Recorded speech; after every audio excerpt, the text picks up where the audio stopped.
বিকাল 4টায় আসলেন, এই 4টা থেকে পরের দিন 10টা পর্যন্ত এই অবসর সময় আপনি কিভাবে সময় ব্যয় করলেন? বলুন তো দেখি, আপনি কিভাবে সময় ব্যয় করলেন? এটা যে আপনাকে অক্ষরে অক্ষরে বিচারের মাঠে বুঝাতে হবে, যে কিয়ামতের মাঠে যে আল্লাহকে বুঝাতে হবে, এটা আপনি কি করে বুঝাবেন? রাসূল সাল্লাল্লাহু আলাইহি ওয়াসাল্লাম তো বলছেন, বিচারের মাঠে আদম সন্তানের পাকে নড়তে দেওয়া হবে না, হিলতে দেওয়া হবে না।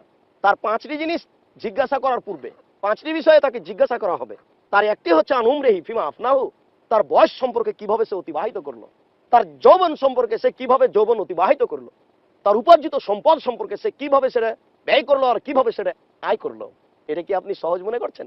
আল্লাহ তাআলা আপনাকে অবসর দিয়েছেন টিভির সামনে বসে সময় কাটার জন্য? আল্লাহ তাআলা আপনাকে অবসর দিয়েছেন এইভাবে আপনি বাজারে ঘুরে সময় কাটাবেন এই জন্য? জি না, ভুল হচ্ছে। সম্মানিত দর্শক মণ্ডলী, এই সময় আপনাকে একটু ধর্ম চর্চা করতে হবে, একটু কোরআন চর্চা করতে হবে, একটা হাদিস চর্চা করতে হবে। বুখারীর হাদিস বাংলাতে অনুবাদ করা আছে, বইটা আপনি কিনেছেন, বাড়িতে পড়ে আছে। শেষ পাটে একটা হাদিস আছে, কালেমাতানে, 2টি শব্দ, হাবিবাতানে এলার রহমানে, রহমানের নিকটে অতীব প্রিয়, তাকিলাতানে ফিল মিজানে, দাড়ি পাল্লায় অতীব ভারী, খাফিফাতানে আলাল লিসানে, মুখে একেবারেই হালকা, সুবহানাল্লাহি ওয়া বিহামদিহি সুবহানাল্লাহিল আযীম। কই আপনি কি কোনো সময় পড়ে দেখেছেন? আপনি কি এই হাদিসটা আপনার জীবনে কোনো সময় পড়েছেন? আপনি এই অবসর সময়টা কিভাবে কাটালেন? বিচারের মাঠে আপনি কিভাবে জবাব দিবেন?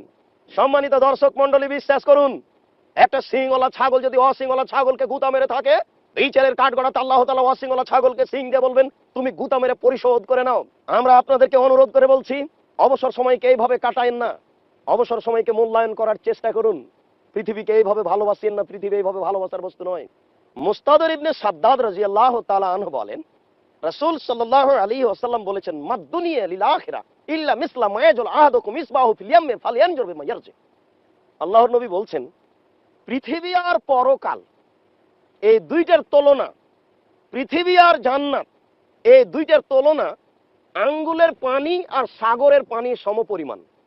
আল্লাহর নবী বলছেন যে তোমাদের কোনো ব্যক্তি তার আঙ্গুলটা সাগরে ডুবাবে, সাগরে ডুবিয়ে দেখবে আঙ্গুলে কতটুকু পানি আছে।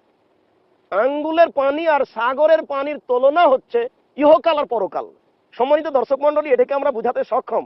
আল্লাহ তুমি তৌফিক দান করার জন্য এই বাক্যটা আমরা বুঝাতে পারি, যে আল্লাহর নবী বলছেন যে তোমার আঙ্গুলটা সাগরে ডুবাও, ডুবিয়ে উঠাও, দেখো তো আঙ্গুলে কতটুকু পানি আছে আর সাগরে কতটুকু পানি আছে।